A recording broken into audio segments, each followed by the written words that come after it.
exterior and look of the building will retain Yes. whatever. And we haven't obtained that designation yet, but we're working toward it. But any agreement that we reach with a developer for improvements at City Hall will include a requirement that those improvements meet all of the requirements of the State Historic Preservation Office. Great. And then those designations run with the land, so no matter who it goes to, Okay. it remains. Perfect. Yeah. Great. Any other questions about the staff report at all? Okay. Thanks. Great. I will open up for the public hearing here for any testimony. Is there any proponents, or those that may be in favor of this project and have filled out a yellow card and want to say something? Seeing none, we will move on to opponents, those that may not be in favor of this project and want to, or this land swap that we're talking about, and want to say anything. Okay, I will close the public hearing. Opportunity for more questions or thoughts or dialogue, anyone? No? Okay, and so discussion. Any further discussion on this at all? Everyone seems to be move forward. Okay.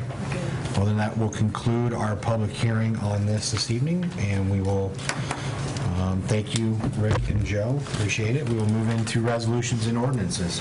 The first item we have is Resolution 1250. This is authorizing the transfer of public real property located in the Canby downtown core from city ownership to the Canby Urban Renewal Agency.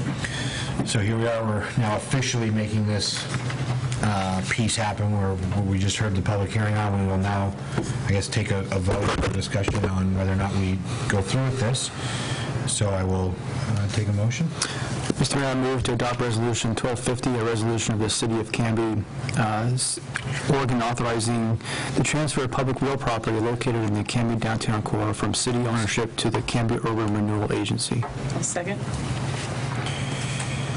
Motion's been made by Councilor Rocha and seconded by Councilor Hensley to approve resolution number 1250, a resolution of the City of Canby, Oregon, authorizing the transfer of public real property located in the Canby downtown core from city ownership to the Canby Urban Renewal Agency.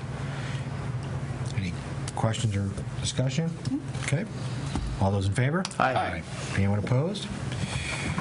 That carries 6-0. The next item we have is Ordinance 1446. This is authorizing a contract with Jarrett Walker and Associates, LLC, for providing professional services to facilitate community engagement and develop a transit master plan for Canby area transit and declaring an emergency. Yes, Julie Whaling is not able to be here today, so I had indicated to her that I would try to muddle through this and do the best I can to share with you relevant information relative to this proposal. The last transit plan that we adopted was in 2001, actually May of 2001. The city has gone through a couple different attempts to adopt and implement a new master plan without success. Most recently, as Julie's staff report indicates, they were moving through the process in somewhere around 2010, and when the bottom fell out of the economy, it also affected federal funding, and so that attempt was sidelined in favor of taking steps, immediate and somewhat draconian steps, to continue delivering transit services in the city of Canby for significantly less dollars.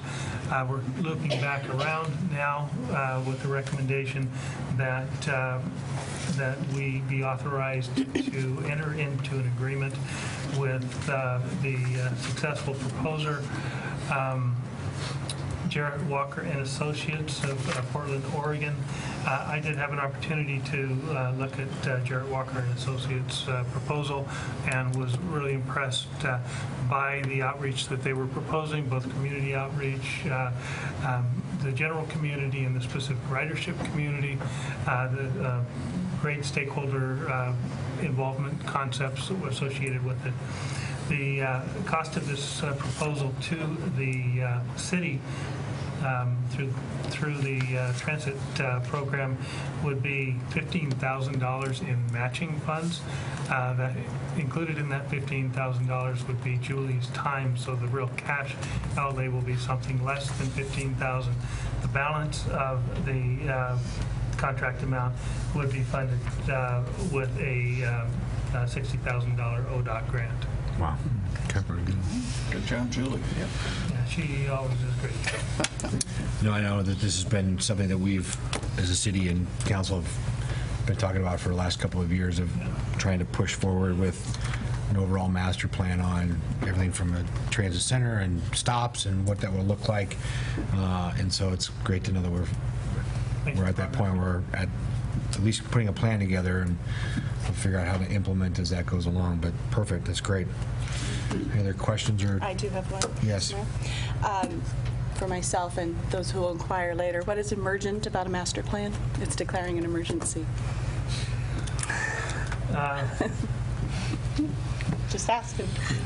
Figured he'd already expect me to ask. But You know, and that's I don't have an answer to that question. It's probably the timing of the contract and the grant funding. I think that there's a desire to get the contract initiated as quickly as possible so that some of the work can be done before the holiday season.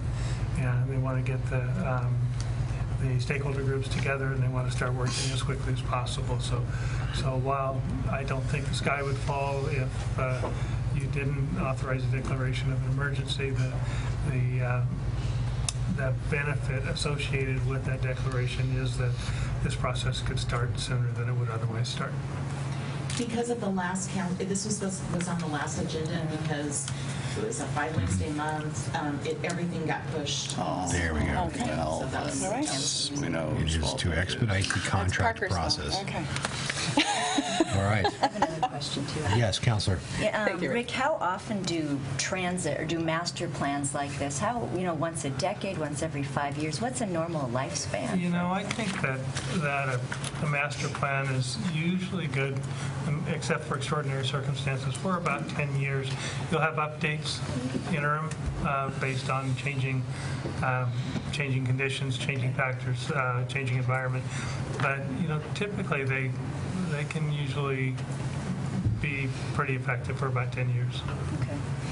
Okay, thanks.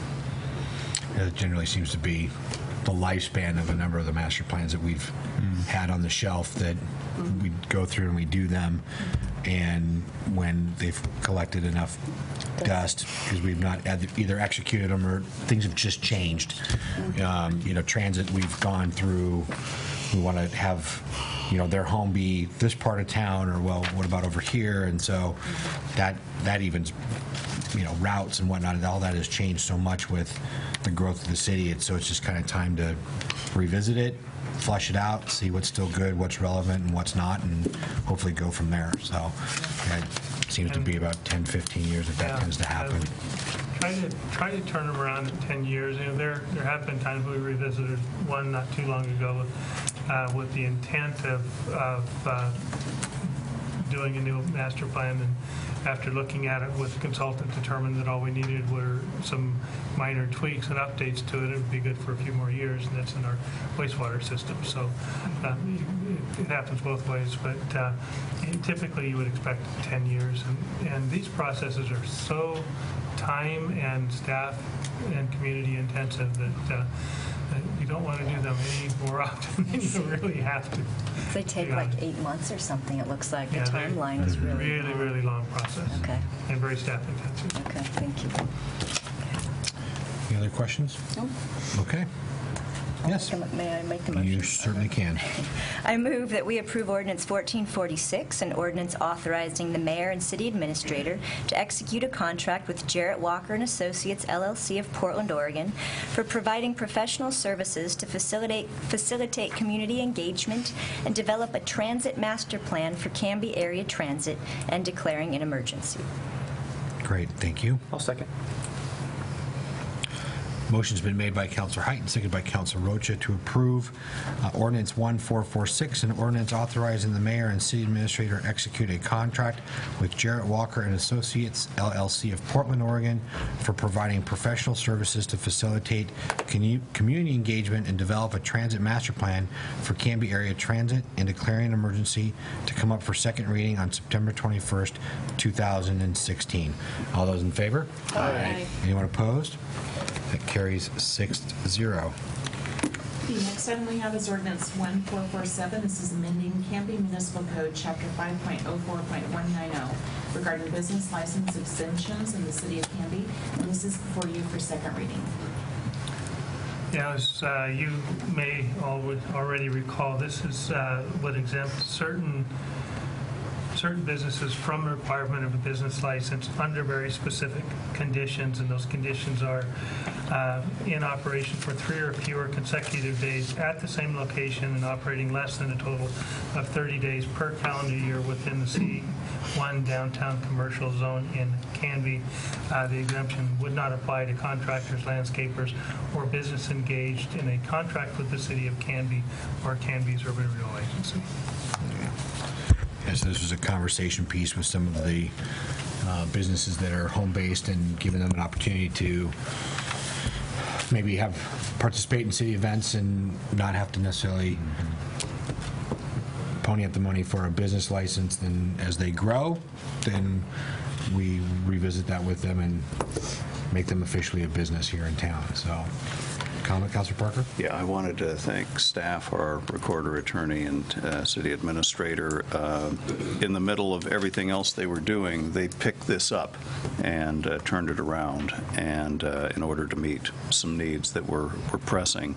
Brought to us by a citizen, Catherine Christensen, who has really helped drive a commercial activity with our arts and crafts in this area. So it is a difficult balance of when is a business about a business and when is it a local mom and pop grocery garage sort of thing. And we want to provide protection to our consumers and also keep a level playing field with our brick and mortar stores. And I think Rick turned this around in a couple days, and I think it was a nice job of drawing a balance. So thanks for Catherine and her supporters and for city staff for carving out enough time to turn this around. And I have to give credit to Kim and Aaron Burkhardt in our office for really putting the precise detail and making it a workable document. Yeah. Any other questions or comments? No? Okay. I'll take a motion, please. There's actually a roll call vote this evening, so take a motion. I do need a motion. I move that we Okay. adopt ordinance number 1447, an ordinance amending Canby Municipal Code, Chapter 5.04.190, regarding business license exemptions in the city of Canby. Second. Motion has been made by Councillor Height and seconded by Councillor Coleman to approve ordinance number 1447, an ordinance amending Canby Municipal Code, Chapter 5.04.190, regarding business license exemptions in the city of Canby, and a roll call vote. Councilor Rocha? Aye. Councilor Parker? Aye. Councilor Hensley? Aye. Councilor Dale? Aye. Councilor Height? Aye. Councilor Coleman? Yes. Great. Motion passes 6-0. The next item we have is ordinance 1448. This is authorizing a contract with Canby Excavating in the amount of $482,400 for the Northwest Territorial Road, street, and sanitary sewer improvements, and declaring an emergency.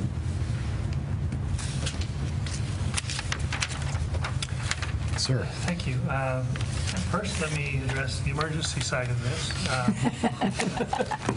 We are approaching inclement weather, and so need to move as rapidly as possible with the completion of this project, or we will miss the fall window needed to, fall dry weather window needed to complete the project, both on Territorial Road and the other aspects of this project. As the staff report has indicated to you, Canby Excavating Incorporated is the low bidder, low responsive, and low responsible bidder at $482,400. We did receive 4 responsible bidders, with the high being $671,671. Don't know how they accomplished that. The project has several aspects associated with it, and funding comes from a couple different sources. One of the largest aspect of it is work that we'll be doing on Territorial Road, actually on the west end of Territorial Road, improving the asphalt overlay and installing a sewer main down that area so that laterals can be connected in areas where we're having some difficulty with septic systems that are beginning to fail. The project funding has a couple different sources. One is an ODOT, something called a Federal Funds Transfer program, which authorizes the exchange. It's a federal funds exchange program. It authorizes exchange of state money that would be allocated to the city for federal funds that would be allocated to the city for a specific project. And we get $1 for every 94 cents, if I remember right, that we exchange the money for, so we actually come out ahead. Of the $482,400, $339,817 would come from the funds exchange program. That would fund the Northwest Territorial Road improvements and the proposed speed humps to be constructed on Birch Street.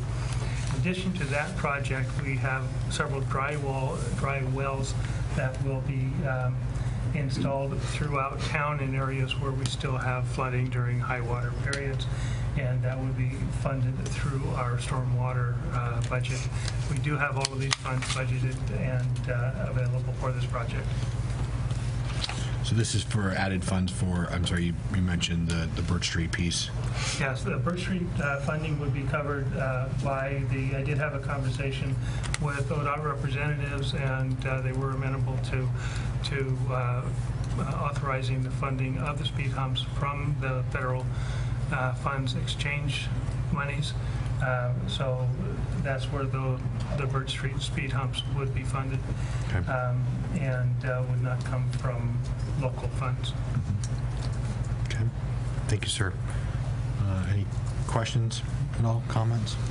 Glad to see, I'm sorry, glad to see local Canby That's where I was get going. that work, and the numbers are, yeah, I don't know how that 671, that's a big number. That is pretty high. Yeah, but no, it's good to see Canby getting the work. Definitely. Yeah. Sometimes we are asked why we don't give all of our contracts to just local people, and the law doesn't let us. The law says you have to put things out to bid and ask people to come in with the lowest bid, and in most cases we have to take the lowest bid. Canby Excavating deserves credit for once again doing it and coming in with a competitive bid. I've got a very soft spot in my heart for them, that back when I was volunteering for Habitat for Humanity in the middle of the recession, and these guys didn't have enough money to put gas in their trucks, and they were out there helping us build houses. So it's nice to see that good things happen to good people. No, they're a great outfit for sure. Thank you, gentlemen. I do need to provide one clarification, if I may. The staff report indicates that 5 speed humps would be constructed, but I'm only going to be putting 4 speed humps in. The cost was more than the estimate, so we've reduced the number by 1. I don't Okay. And those will be between Territorial and 10th, right? Territorial and 9th. 9th, in order to allow emergency vehicles to get in on the southern part of Birch. Is Yes, that the... yes, they use that apparently as their route. We did have an extended conversation with Canby Fire to determine what was acceptable to them and what was not acceptable to them through the course of our Traffic Safety Commission meetings. And we had initially had conversations about extending speed humps from Knight's Bridge to Territorial, but with extended conversations with with Canby Fire and our Canby Police Department, I felt that it would not be appropriate to do that, and wanted to support the needs of our emergency responders. So we limited the speed humps to those locations that the two agencies supported. Great, thank you. So the price tag is what now for those 4? It was $26,000 It'd before. be right at 20,000 now. It'd be 20,000 Okay, and 400 or 500, 600, whatever the number is. okay. And that'll be done as a change order as we go through the project. Any other questions? I have a question for you. So the comment cards, are those all on this topic then? Yes. Is that what they're for? Are we going to wait till after we make the motion, or when? No, I'm going to have them, no, I was going to make sure we didn't have any other questions or comments about it, and give these gentlemen the opportunity to address us on that, so, Okay, yeah. thanks. Yep, no problem. Just checking. Nope, I got you. At first, I wasn't sure I had quite made the right call of moving them later in the agenda, but Yeah. we are here at this point, so any other thoughts or comments? Okay. We do have a couple of comment cards on the topic. Mr. Templeman, you're up first, sir. It probably doesn't feel like first at 9 o'clock. Yeah. Thank you, sir. Good evening. Good evening. My name's Dick Templeman. I have lived in Canby for 31 years, for the past 16 years on the corner of Birch and 13th Avenue. I've been on the Traffic Safety Commission for 2.5 years.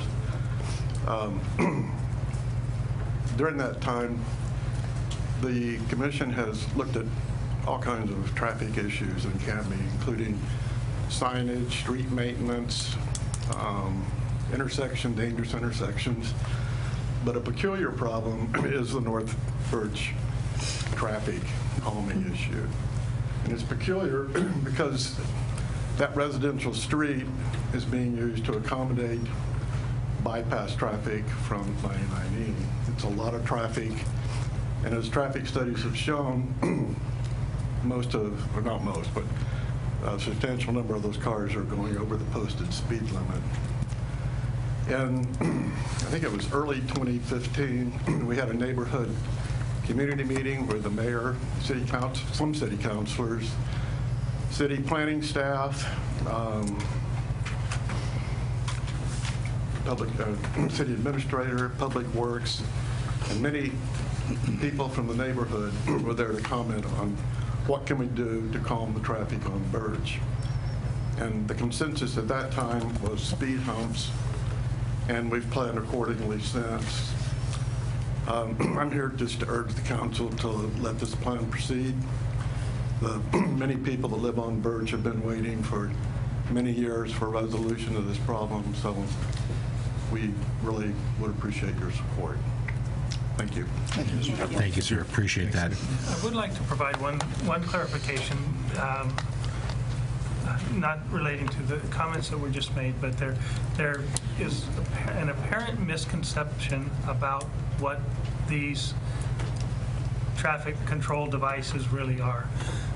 They are an installation that is a total of 14 feet wide, goes from 0 inches or at grade to 3 inches of height, and then back to grade. In some conversations I had with a few people over the last several weeks, there was an assumption that the speed humps that had been designed and which we presented to you during the public hearing several months ago were just the kind that you see in parking lots that makes you slow down to 2 miles an hour. And that's not the case. These speed humps have been designed and engineered appropriately. They're used successfully in Portland and Beaverton and other communities. So we know that they're a design that works for persons going the posted speed. Great. Thank you. Mr. Gallagher. Thank you for the time, ladies and gentlemen. I'd like to apologize for the tardiness. I was not able to be physically present at the regularly scheduled back and forth regarding this. I did write a letter. I wrote some thoughts down here. I tend to ramble. I'm a teacher, so I'll try to stay on point here. A few things have already sort of been addressed, but I do have a few comments and a few questions that I would like on public record before this matter is solidified. First off, there exists a large amount of evidence that solar-powered speed signs significantly reduce speeding on any type of road. And I don't mean the temporary kinds that we use on trailers in town. I mean the kinds that you see in school zones. I mean the kinds that are physically on a sidewalk and they're solar-powered. And there's evidence you can find all over the internet that has a significant impact on the reduction of speeding on roads. So I didn't know if that had been looked into or not. I feel like that would alleviate a lot of fears of there being obstacles in the road. I say obstacles with all due respect to the 3 or 4 inches in height. It's 3 inches in height. Okay, 3 inches. Emergency vehicles view them as obstacles. They don't want to go over them. There's something to be said for that. Definitively, I think there can be something to be said that they're an obstacle. Another question I have, and I'll try to keep it short. Bird Street is a public road. There are many other public roads in this town similar to Bird Street that have similar traffic problems. That would be something like Pine, Redwood, Territorial, Township, 13th, Holly, Knightsbridge, etc. I'm probably missing some. I'm curious if any studies have been done on these roads and why Bird Street in particular was chosen, because I'm sure all of these roads have similar problems. Now, I've also spoken with some people and understand that some roads are considered arterial roads. I get that, but they're still public roads. So if speeding is a problem and the solution is speed humps, why aren't we putting speed humps on these other roads? So I'm curious about that. There is some truth to the fact that speed humps do create extra road noise as well. That's from your basic creaking and bumping of cars to, truthfully, cars slowing way down, people getting frustrated, people honking, people speeding up once they go over them. These are all facts. I'm sure they sound like speculation, but these are all facts. I'm trying to think. I think that's about it. So I guess in conclusion, have we considered this permanent solar-powered sign? Tons of studies that show that those work. They certainly work when we put them in on temporary trailers. I don't know how much one would cost to actually install on Bird Street. And I had a bunch of other questions about funding and how much it costs, but those were answered already, so I appreciate that. Thank you for your time. Thank you, sir. So Speak to road noise. you can speak to all the questions that Mr. Gallagher asked. There really is only one that the road noise question. The Traffic Safety Commission looked at all different options and has made the recommendation of the speed humps as the most viable, and they did look at the possibility of flashing signalization and didn't feel that that would be effective in that location with 3,000 to 4,000 cars a day traveling down that residential road. Relative to road noise, that is a concern that I also had, and is the exact reason that I required the residents that were immediately adjacent to the speed humps that were going to be installed to approve the placement in front of their homes. And so that specific issue has been addressed the best way I could, which was to have the residents that would be most effective make an informed decision and either authorize or reject the placement. And we did have one or more locations that we did not recommend for construction of speed humps because the affected residents were not supportive of its placement there. And then the last question that Mr. Gallagher put out there was the question about speed humps on additional roads. Is that we're just looking at that as a case-by-case piece? We're looking at it as a case-by-case piece. The gentleman made the proper comment when he said that arterials and collectors are prohibited from having speed humps on them. He did name several streets that are actually county roads, and obviously we don't have any jurisdiction on the county roads, so those are not only Some are, not all, but some of them are collectors, but they're also outside our jurisdiction for placement. So when they do come under our jurisdiction, that would be something that potentially could be looked at that time. If we could find the appropriate funding for them, yes. And that has been an ongoing challenge. I will be the first to indicate to you that's been a holdup on this project, and the availability of the federal exchange funds has made this possible. Okay. Thank you, sir. Any other questions, Mr. Gallagher? No? Okay. Thank you, sir. Mr. Backstrom.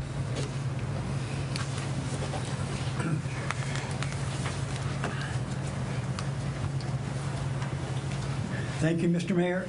I'm Bob Backstrom. I live at 1395 North Birch, and I am the elected chair of Canby's Traffic Safety Commission. North Birch is only 6 blocks long. It is unique to this city. It has a 4,000 volume vehicle per day, more than double any of the neighborhood streets that this gentleman mentioned to you. It is only 6 blocks long. It dead ends on both ends. It doesn't go through to anywhere. It connects 2 major arterials, and it is designated as a neighborhood street. It is now a cut-through for over 2,000 out-of-town commuters who do not pay any taxes while they damage our streets and our livability. Birch has approximately 4,000 vehicles per day as of studies as recent as 2013. The volume has increased steadily over the years and is projected to continue to increase. Google directs traffic between Wilsonville and Oregon City by way of Knightsbridge Road, North Birch Street, and Territorial. The city has contacted Google about this with no luck. Canby Code requires a traffic study whenever a development is proposed. The study by Northwoods in 2013 found traffic volume and speeders on North Birch to such an extent that they recommended a series of speed humps. Mind you, this was recommended even before any traffic increase from Northwoods. This study also found nearly 1,200 vehicles on Birch every day between 3 and 6 p.m., hours when folks deserve to be out and about. Imagine 400 vehicles every hour going by your home in your quiet neighborhood, many of them speeding, and 100 of them going over 35 miles per hour on less than 6 blocks. You cannot get to your mailbox. Your kids cannot play in the front yard. Friends and family will not stay over because of the noise. Contrary to the false information on Canby Now, I was never chair of the Traffic Safety Commission when this traffic study was conducted. I was not chair of Traffic Safety Commission when speed humps were researched and recommended for North Birch. Contrary to false information on Canby Now, I am not best friends with any city councilors or any other city officials. I do not regularly socialize with councilors or city officials, but I do support this council and this administration for leadership that I believe has been in the best interests of Canby. Canby traffic safety members are volunteers who receive no compensation for the hundreds of hours or expenses incurred. We have considered every possible option that was mentioned here tonight or that you can conceive of. We have researched and recommended safety projects for neighborhoods all over the city, and the list of our accomplishments is well known by many. We work hard for every neighborhood that has a traffic safety issue. It is disappointing when uninformed or ill-intended people go on social media and suggest that members of the Traffic Safety Commission would make recommendations based on favoritism. These charges are insulting, and they give our city a bad name. We should be praising the work of our volunteers. If you sincerely want to make a positive difference for your city, prove it. Get involved. Everyone is welcome. Thank you, sir. Thank you, Bob. I read the comments on Canby, and I thought they were really rude. Okay. I'm sorry, I didn't fill out a card. Thank you. All right. Thank you for the comments, everyone. Appreciate it. Any other questions or comments or any clarifications? Not at all. I would just like to thank the entire Traffic Safety Commission, the current members as well as the past members. I know Jack Pendleton isn't with us right now, but he was the chair when this began. And they've done a lot of work all over town, and this project has kind of become the process in doing this project is how they came about getting a process so that other neighborhoods can appeal to the Traffic Safety Commission for their issues. They've done work on the south side of town. They've done all kinds of neighborhoods, and not just speed humps, but we had signage on 13th and all kinds of things that these good people have done. So thank you for all the volunteers on that commission. I was really glad to be liaison for a little while. Now, Councilor Coleman has that honor. Okay. That's it. Let me make a statement before we vote. Yeah. I appreciate the work. Thanks for saying that, Councilor Hensley, of the Traffic Safety Commission, too. I'm not a big fan of the speed humps either. I'm still going to vote for this because it's been proposed by our city administrator, and I'll follow his recommendation. And I want to approve the funding for the other items here with Canby excavation. So I wanted to say that publicly. Thank you very much.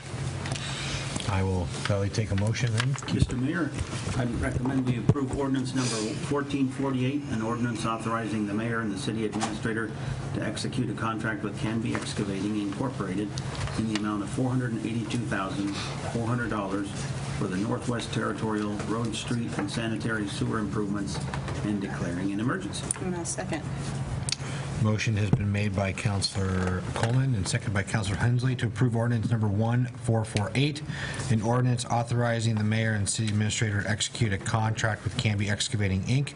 in the amount of $482,400 for Northwest Territorial Road, Street, and Sanitary Sewer improvements and declaring an emergency.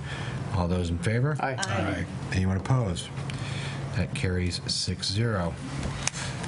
New business this evening. I don't have anything, Mr. Mayor. No? Okay. City Administrator's business and staff reports. I have nothing to add.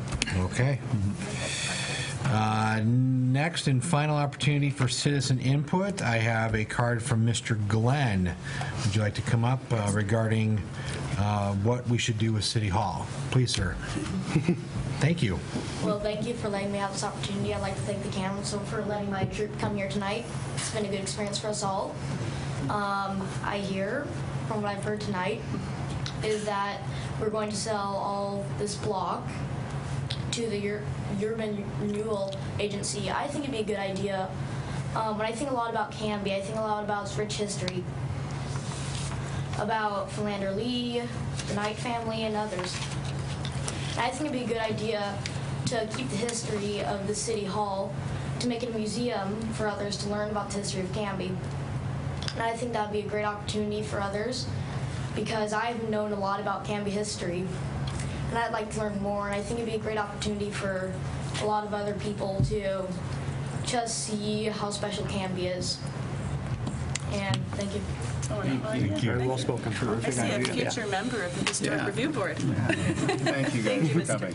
Yeah, thank you very much. Great comments. And it is definitely a good idea. I know that's something that has been talked about in the past, and I know we've got a lot of I think our Historic Review Board most recent appointee has left, but we will definitely pass that along. I think it's a very good idea. So thank you, sir, for sharing your idea with us. And thank you for Troop and Scoutmasters for being here tonight. Thank you very much.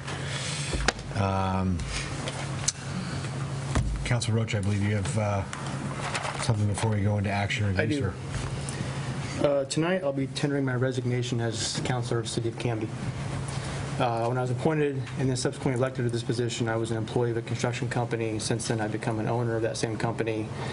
As such, my commitments and responsibilities have substantially changed, and now I need to be focused on running that company and the success of it and its employees. I understand the process to appoint my CEO will take some time to complete it over the coming weeks. Until this occurs, I have every intention of staying on until a replacement can be appointed to my position. The time I've spent on the council has been fantastic as well as humbling. We have a great city, and it's been an honor to represent the people of Canby. I believe this current city council's cohesiveness and ability to work together has been very effective in bringing forth so many positive things in the city. I'm proud to have served next to all of you and to have worked with alongside what I consider to be an absolutely top-notch staff. I want to thank you for all you do. Thank you. Mr. Mayor. Do I have, yes, just one sec. Do I have to accept his resignation? I don't have Kim to says we accept it. don't? Awesome. I can pull a perk or not show up. One more zinger. Todd, I totally understand it, and I wish we could keep you on for Ever? Yeah. Just lock you in, but appreciate what you've done and what you Thank contributed. you. It's been a difficult decision. I'll be honest, the words of Mr. Parker have come into my mind a lot in this past few months that I've been debating this. When I sat right there and applied for this, he was sitting over here and he said that he was the most senior person here and that we've had a lot of turnover, and I didn't want to be that, and now I am. So it's been really bugging me. But I've got 26 people at my company that are relying on me to do my job, to make sure they have a future and income, and it's just taken up a lot of time, and I'm afraid I'm not going to give as much time to this as I need. So it hasn't been an easy decision. No, I know. We've had some, as much as I've tried to keep you this long, it's been a daunting task at times. So, Councilor Parker? Yeah, it's funny. Time being elastic and contracting. Your time hasn't been here as long as others, but in the narrative that is the Library Civic Center, we might have gotten here. I don't think we would have gotten here this soon or this well without you. That you really did step in at a crucial point and say, we can do this. When I wasn't sure we could pull it off. And so your time was brief, but it was significant, and you made a difference. Thank you. Thank you. Very much so. Kim, so in terms of timeline and next steps, obviously a posting, and we should probably set up interview times. Yes. How we want to proceed with that. I can go over a timeline Yeah. with you. Okay. Develop one. You're also close to an election. We've had that happen before, so Yeah, this might be an offline discussion on the administrative process. We don't have to engineer this here at the dais. Well, we will have conversation then post haste on if there's thoughts or ideas or suggestions or whatnot. Please email me or give me a phone call, and we'll diatribe about that. But probably need to figure that out quickly. I'll put it on the next agenda to have discussion. And remember to always do one-on-one, don't reply all. Yeah. Right. Thank you, Councilor. Excellent job. All right. Mr. Mayor. Yes. Mr. Savory made the remarks of praise on how well you've done with this project, with this construction project. They were very timely, it turns out, because of the resignation. But yeah, thank you for being part of that, and your leadership and knowledge has been important to the project, so thank you. I've been pretty excited about it, so thank you. Okay. All right. Kim, action review. You've approved the consent agenda. You've adopted resolution 1250. You've adopted ordinance 1447, and you've approved ordinances 1446 and 1448 to come up for second reading on September 21st, 2016. Great. Thank you, Kim. Joe, do we have an executive session this evening? We do not. All right. Any last-minute comments before we adjourn? Anyone? All right, I'll take a motion to adjourn, please. I move we adjourn. Can I have a second? Second. Motion's been made by Councillor Height and seconded by Councillor Rocha. All those in favor to adjourn? Aye. All right, we are adjourned. Thank you, Canby. Good night.